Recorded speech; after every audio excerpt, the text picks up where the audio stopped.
ഭാഷാഭൂഷണിയിൽ നിന്ന് രാമാനുജൻ. വനിതാ കഥകളി സംഘം. പുരുഷകല പെട്ടിരുന്ന കഥകളിയിൽ ഒരു സംഘം സ്ത്രീകൾ നടത്തിയ മുന്നേറ്റത്തിൻ്റെ 50 വർഷങ്ങൾ അത്ര നിസ്സാരമല്ല. കളിയരങ്ങിനെ വളർത്തിയും പരിവർത്തന വിധേയമാക്കിയും കേരളത്തിൻ്റെ കലാചരിത്രത്തിൽ അവർ ഇടം പിടിക്കുന്നു.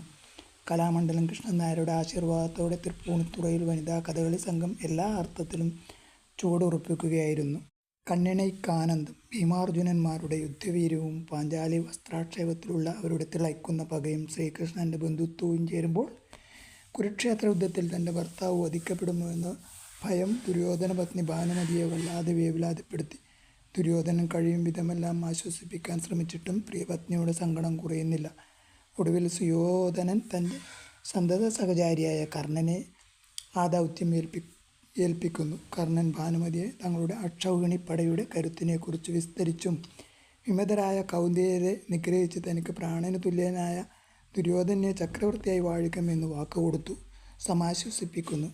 ആ രംഗത്തേക്കാണ് കുന്തി സൂതരോടുള്ള കത്തുന്ന വിദ്വേഷവും പേറി ഉഗ്രപ്രതാപിയായ ദുശാസനൻ കടന്നു വരുന്നത്. മേളം മുറുകുന്നു. ചടുലമായ കലാശങ്ങളാൽ അരങ്ങ് ജ്വലിച്ചു.